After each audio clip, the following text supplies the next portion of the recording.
Cambiamos de página, nos vamos a lo que ocurre en el Congreso de la República. Está el congresista Víctor Andrés García Belaúnde con nosotros. Creo, y me corregirá si me equivoco, don Víctor Andrés, uno de los primeros medios donde dijo, si no el primero, donde dijo en esta última etapa que él estaría dispuesto a ponerse al frente si es que tiene el apoyo de su bancada, de su partido y de la oposición a ser el próximo candidato a la mesa directiva del Congreso. Fue aquí, ¿no, don Víctor Andrés? Bienvenido. Sí, gracias por estar acá. Bueno, aquí he dicho muchas cosas. ¿No? Aquí he dicho muchas cosas, ¿no? Algunas se cumplen, otras no. ¿Y está dispuesto todavía a poner el pecho? No, siempre estamos dispuestos, pero no es un tema personal, ¿no? Es un tema de la bancada, ¿no? De bancada, ¿no? Así es. Sí, porque ya estamos pronto, ¿no? Y el tiempo se acorta. Sí, pero con todos los problemas que existen en este momento, esto se decide siempre a última hora, ¿no? El 24, el 25, por ahí. Bueno, la cosa es que no se vaya sumando, porque problemas para analizar tenemos un montón. ¿Cómo ve el ritmo como está avanzando? Porque eso ha significado una discusión entre Ejecutivo y Rosa Bartra nuevamente. Sí. El ritmo como está avanzando. Sí, yo creo que está bien dentro de lo previsto, ¿no? Hay que recordar que estamos hablando de discusiones de cambios de la Constitución en 30 días. Eso es inédito, inusual. Cambio de reglas de juego en 30 días o en 15 días, son cambios muy profundos que a mi modo de ver no le van a significar mucho al país, no van a cambiar mucho las cosas. El ministro de Economía decía que con estas reformas el Perú puede crecer más de 4%, es una utopía, sí. Eso es una fantasía total. ¿Y basada en qué? No entiendo el sustento ahí. Nada. Pero en fin, ya estamos metidos en esto y vamos a acabar y claro, habría que ver cuál es la esencia, ¿no? Porque seguimos con eso, ¿no? Si es la esencia de los perfumes, hay que interpretar qué cosa es esencia. ¿Qué tipo de aroma es ese? ¿Qué tipo de fragancia es, no? ¿Qué tipo de fragancia es esa esencia, no? Porque no la conozco. Pero en todo caso me parece que se van a hacer las reformas planteadas, pero no sé si van a ser exactamente como se han planteado. Pueden haber algunas modificaciones. Pero eso preocupa, ¿no? Bueno, pero es que, por ejemplo, que el tema de la inmunidad, yo no voy a votar de ninguna manera como el gobierno quiere. Aunque me pongan una pistola aquí, de ninguna manera. Yo conozco el tema de la inmunidad, acá lo hemos discutido varias veces. Sí, es verdad. Ahí yo he sido perseguido por Orellana y por otras mafias más. Entiendo que usted no es el único, Velázquez que nos ha dicho lo mismo. También, entonces, ¿yo eso qué? ¿Le voy a permitir a la Corte Suprema que levanten mi fuero? No, ya estaría levantado. Porque hay que recordar que Orellana tenía filtraciones, también influencia en la propia Corte Suprema. Inclusive había 2 vocales supremos que fueron citados y que están procesados. Y hay otro que es Inostroza, que ya es otro tema. Pero esa Suprema, que además son 18 titulares y 35 en total, que son todos provisionales, ¿cómo pueden actuar? No. Para ser juez y parte.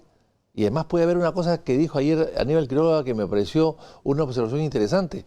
Oiga, si el Congreso le levanta el fuero a los vocales supremos, ahora la Corte Suprema le puede levantar el fuero a los congresistas. Entonces puede haber pues ahí un choque de poderes. O un toma y daca.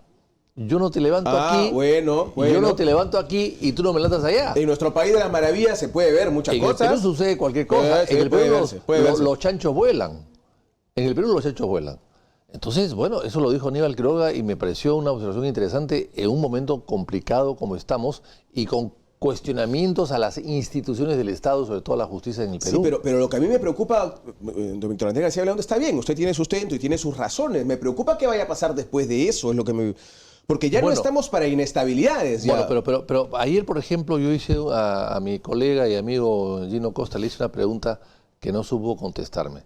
¿Por qué le habló de que el 90% de los casos de pedidos de levantamiento de inmunidad a un parlamentario han sido desechados por el Congreso? Entonces le dije, bueno, no conozco sus fuentes, tampoco las dijo él, pero digamos que sea cierto lo que usted dice.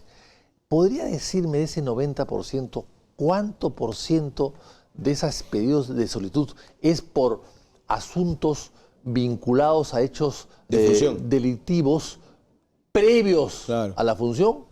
¿Previos a la función? No lo sé. Bueno, pues le dije, yo sí lo sé. De ese 90%, el 99% son todos pedidos cuyo origen son procesos antes de la función. gente que tenía procesos con el Estado y que buscó ser parlamentario para buscar la inmunidad. Bueno, ese tipo de cosas ya no va a suceder porque eso se está cambiando. O sea, los que tienen procesos no van a poder llegar al Parlamento. Entonces, bueno, pues ahí está solucionado por vía indirecta el 99% de los casos. Ese es el tema. Se ha dejado para el último los temas más picantes, sin duda alguna, y lo hemos discutido con Claro. usted en el programa. El tema de la inmunidad es uno de ellos lejos, Así el es. tema de los más picantes. Porque, y vamos a lo que usted decía, ¿no? La esencia, el espíritu de la norma. El espíritu es que no lo tenga el Congreso, no hay vuelta que darle. Si nos quieren cambiar eso el Ejecutivo, estarían flaqueando. Bueno, esa es la esencia que ellos han presentado. También la esencia puede ser, dejando un poco la perfumería, la esencia puede ser modificar las reglas actuales de la inmunidad. Y se van a modificar, se están modificando. Pero eso no es lo que ha dicho ni el presidente de la República ni el presidente del Consejo de Ministros. Esa es una interpretación. Ellos han dicho que el Congreso no debe tener eso, sino otra institución. Claro, no debe ser juez y parte, ha dicho el...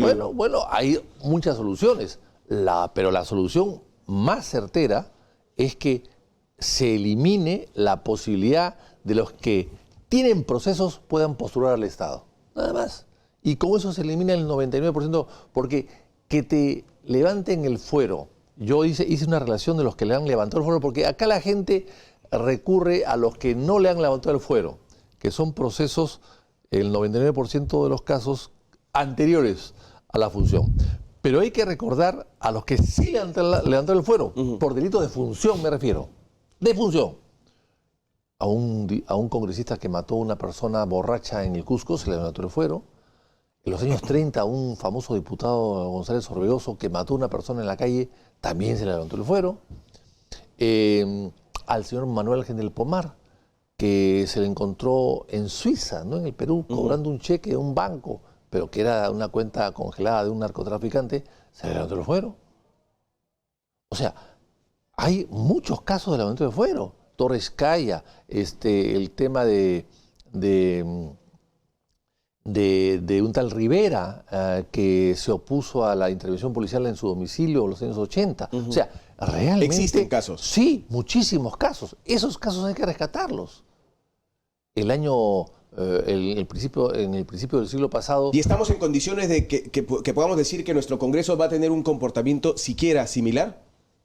Bueno, Por un tema ético, por un tema de comportamiento, por un tema ya no remontándolos a los años 30 o el 80 más cercanos, sino a lo que ha pasado después de los 2000, Mire, del 2000 y etcétera. Se le levantó el fuero, es un caso muy conocido, a un diputado que se llamaba Napoleón Martínez Macera, en los años 60, que era diputado de la mayoría aprodrista de aquella época, porque usó su pasaporte diplomático para traer Mercedes-Benz y venderlos en el Perú.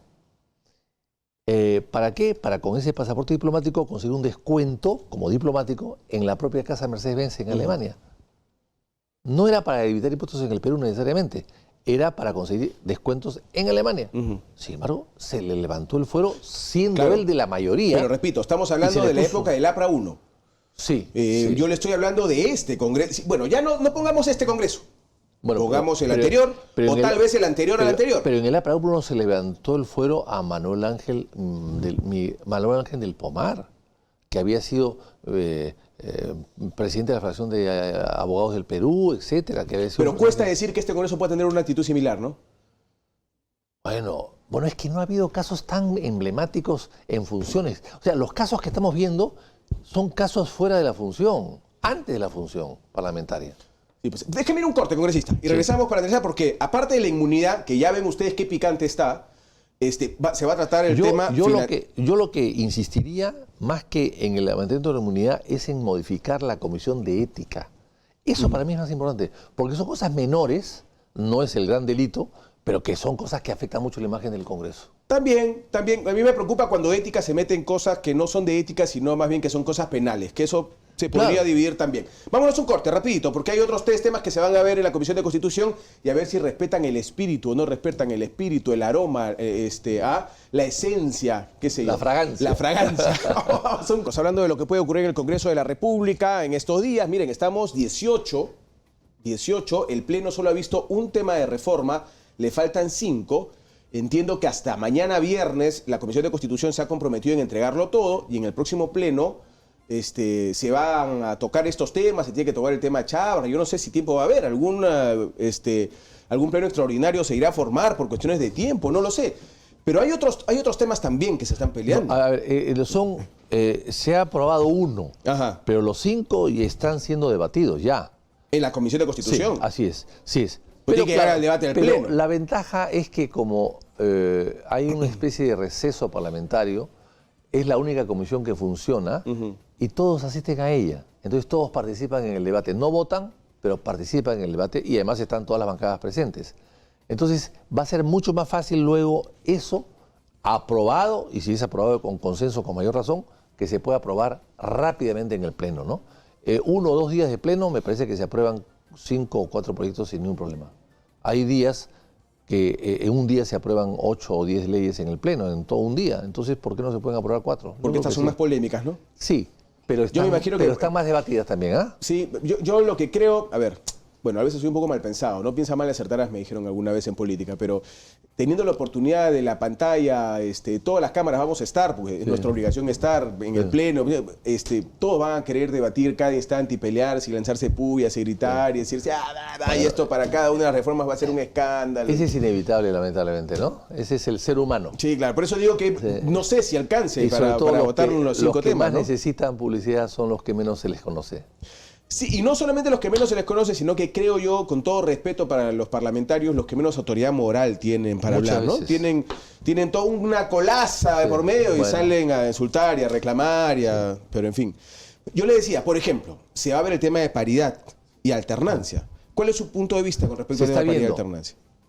Mire, yo creo mucho en la meritocracia. Yo creo mucho en la meritocracia. Creo que las mujeres no se necesitan este tipo de ayuda para obtener esto, porque finalmente tenemos que establecer una paridad en todo orden de cosas también. ¿Por qué solamente en el Parlamento, no?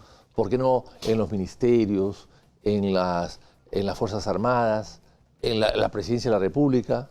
Un presidente mujer, y otra presidenta. Así es, o sea, el próximo aunque año... esté mal dicho, presidenta, ¿no? El presidente mujer, presidente hombre, en la Contraloría, en todo orden de cosas. En todo orden se establece la paridad para cualquier orden de cosas. Yo creo que es complicado, ¿no? Además, no hay mucha experiencia. La experiencia que tenemos en el ámbito internacional es que los países donde ha habido mayor paridad son los países que no tienen ley o que no es obligatoria, como los países, por ejemplo, como Suiza, Suecia, Finlandia, Noruega, Alemania, etcétera, ¿no? Entonces, yo no estoy muy convencido de seguir el ejemplo a Bolivia, ¿no? Porque en Bolivia, claro, ellos dicen que en Bolivia hay 52% de parlamentarias mujeres. En buena hora, la pregunta que habría que hacerse en Bolivia es: ¿el Parlamento hoy día es mejor que el de hace anterior? ¿El anterior? Ese es el tema. El tema es, más que la paridad, es la calidad de la gente, ¿no? Sí, yo creo que la calidad no te la da el género. Yo estoy convencido que las mujeres son tan importantes, inteligentes, desarrolladas como cualquier varón, pero... Claro. En fin, además, finalmente se va a definir en el Parlamento. Hay 2 cosas más que son interesantes de tomar en cuenta. En un partido político, ¿cuánta gente está inscrita, mujer, y cuántos hombres? Hay que hacer esa distinción, porque si en el partido político hay partidos inclusive totalmente de mujeres. El PRAOR, recuerdo, de Carmen Leguía en los años 60, las mujeres al poder, todas eran mujeres, ¿no? Y hoy día también por ahí hay un partido en Jesús María que tiene un letrero que dice las mujeres al poder y todos son mujeres. Pero en fin, en los otros partidos, si hay 70% de militancia hombre, 80 o 90 y 10% mujer, ¿cómo vas a hacer? ¿Cómo vas a hacer? Y además entiendo que a partir de eso las internas van a tener que ser con con lista cerrada, ¿no? Claro. De alternancia. Por un lado. Y por otro lado, si pones tú, sí, lista, pero puedes tú poner, va a haber preferencial interno, ¿no? Pero ¿cómo haces? Ahí sí ya no entiendo. Ahí va el problema, porque por ejemplo tú pones a 2 o 3 varones con más votación que una señora y... Igual tienes que bajarlo. Y tienes que bajar al que tuvo más votación y tienes que subir a la que tuvo, por ser mujer, a la que tuvo menos votación. O al revés, ¿no? ¿Qué pasa si hay 3 o 4 mujeres que tienen muy alta votación? Igual vas a tener que bajar a 3 y ir bajándolas. Eso va a causar un problema tremendo, porque nadie va a querer bajar. Todos van a sentirse obligados a defender su voto y no a defender el género, ¿no? Claro, porque no es lo mismo ir a una elección siendo el 3 que siendo el 5. No, yo creo que hay que dar todo tipo de facilidades. Yo creo que lo que hay que trabajar es para la igualdad. ya se ha avanzado bastante en el Perú. Ayer se recordó algo que yo lo recuerdo con mucho entusiasmo, que el año 33 se discutió el voto de la mujer, que lo propuso mi abuelo Víctor Andrés Belaúnde, y que se opusieron una serie de personas interesantes. El APRA se opuso, Luis Alberto Sánchez se opuso diciendo de que no podía hacer el voto a la mujer porque le hacía mucho caso a su marido. El popular Las, ¿no? Luis Alberto Sánchez. Que era un hombre brillante, ¿no? Sí, Pero, claro. y Cox también, Juan Manuel Cox y otros, y gente inclusive de izquierda también que se opuso. Bueno, pero en todo caso, al final se aprobó el voto para las municipales. Pero nunca hubo elecciones municipales. O sea, los alcaldes en esa época se elegían a dedo. A dedo, O sea, que sí. no había elecciones, que el fondo no se aprobó. Y Odría... La primera alcaldesa fue a dedo, ¿no es cierto? Total. Claro. La señora Anita Ferrandini de Naranjo. Claro, a que le dedo. decían, como era muy gorda, le decían de toronjo. No, no de naranjo, sino de toronjo. Bueno, entonces, lo interesante es que el Odría, el año 55... quiso ir a una reelección, porque siempre los presidentes quieren quedarse, ven la manera de quedarse, por lo menos hacen un pulseo, ¿no? Y entonces Odría dijo, no, hay que, como él tenía fama de galán latino, ¿no? Con pelo negro, con gomina, entonces se sentía pues un gigoló italiano, digamos, ¿no? Y entonces él dio el voto de la mujer. ¿Pero qué pasó? Le dio el voto a la mujer, ¿pero qué pasó? Tuvo un accidente en la casa presidencial de La Perla, se cayó, parece que presidiendo una mozuela, según dicen las malas lenguas, se cayó y se rompió la cadera. Entonces Odría, el general Odría, el dictador Odría, el presidente de Odría, el presidente del Perú, de 8 años ya en el poder, andaba en silla de ruedas. No podía ser candidato un hombre en silla de ruedas, y menos un general de 3 o 5 estrellas, qué sé yo cuántas estrellas tendría. Entonces no podía ser candidato. Entonces al final desistió. Pero las mujeres votaron, y ¿a dónde se fue el voto? A un candidato novísimo que recién aparecía, que nadie lo conocía, pero que era muy buen mozo, muy simpático y hablaba bien. Fernando Belaúnde Terry. Claro que no ganó, pero recogió el voto femenino. Y entraron parlamentarias mujeres muy valiosas. La señora Pérez... Matilde Pérez. Ahora, eso es parte de la historia. Hoy la situación, la historia es otra, ¿no es cierto? Como dirían los apristas, el tiempo histórico es otro, ¿no es cierto? Así es. Está bien, las mujeres tienen derecho al voto, es extraordinario, tienen un valor subrayable, sin duda alguna, en el desarrollo del país, ¿no? Yo no tengo la menor duda. Más allá de eso, la cosa es, si estamos en el momento de que la paridad y la alternancia se den en las elecciones, si estamos en ese momento, y si es así, ¿cómo se va a terminar votando? Yo le pregunto ahora, me ha hecho usted reflexionar un poco sobre estos presidentes que quieren mantenerse en el poder. Cuando llegan los presidentes les dan la impresión de querer, ¿no? Quedarse permanentemente en el poder. ¿Cree que el presidente Vizcarra está en ese camino? Queriendo quedarse en el poder, queriendo hacer algo duro, si es que finalmente la esencia no se respeta en sus proyectos de reforma. Es una pregunta que yo me hago todos los días. No sé contestarla. Espero que no. Espero que sería una torpeza, ¿no? Sería una torpeza tremenda, ¿no? Yo creo que él debería, y se lo dije las pocas veces que me he cruzado con él debería hacer una buena transición, dejar las bases importantes de reformas fundamentales que el Perú necesita y luego irse a su casa. Y tiene todo el futuro por delante. 5 años más y puede ser candidato. Por supuesto que sí, o 5 o 10 años más. Entonces, el presidente de la transición tienen ventajas sobre los presidentes que no son de la transición, porque no tienen partido, no han sido elegidos con una serie de candados y de promesas, son, bueno, improvisados en el mejor sentido de la palabra, o sea, han llegado sin que nadie espere nada de ellos, por lo tanto, pueden hacer mucho más. No hay parámetros para ellos, la opinión pública no espera nada y resulta que pueden salir cosas buenas, en fin, tiene una serie de ventajas. Y entonces yo creo que eso tiene que aprovecharlas, no buscar confrontaciones con otros poderes del Estado. Pero para eso ya es tarde. Que lamentablemente ya lo ha hecho, pero puede dejar de hacerlo en el futuro. Y arreglar el país, ajustar las tuercas para dejar una economía más saneada y una estructura mejor. Como no tiene compromisos, puede hacer reformas fundamentales que no son a veces populares de momento, pero que el Perú necesita. No, eso le duele al presidente, evidentemente. Reformas no populares, el presidente ha demostrado un poco no saber lidiar con lo que no es popular, ¿no? Más bien él le gusta ir por el tema popular. Eso es un error, porque tiene legitimidad.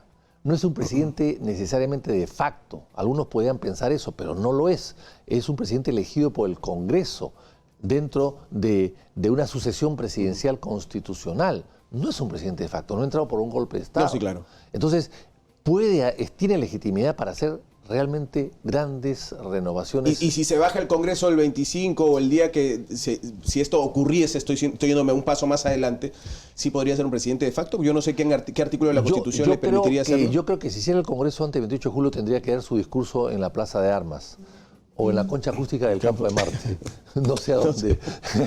Y sí sería una actitud golpista, evidentemente, porque en qué parte de las leyes, de las constituciones y de las opiniones de los juristas existe esta fórmula de que la cuestión de confianza es retardada, ¿no? Es progresiva, ¿no? Está suspendida. No, pues eso no existe. Esto es forzar una figura que no existe y por lo tanto estaría cometiendo una ruptura del orden constitucional. Bueno, tengo que irme, pero usted entendería también que una decisión de esa naturaleza, con ruptura del orden constitucional o no, se ganaría aplausos porque este Congreso no lo quieren más que los familiares de los congresistas. Sí, exactamente. Y los míos no, ¿eh? Y los míos no. Tampoco, no, tampoco, los suyos tampoco. Bueno, pero yo creo que por eso es que debe estar por encima del respaldo político, entre comillas, que siempre es un respaldo efímero, ¿no? Muy bien. Don Víctor Andrés, como siempre, muchas gracias. Gracias. Ha sido usted muy amable. Nos vamos al corte, señores. Regresamos con más. No se muevan.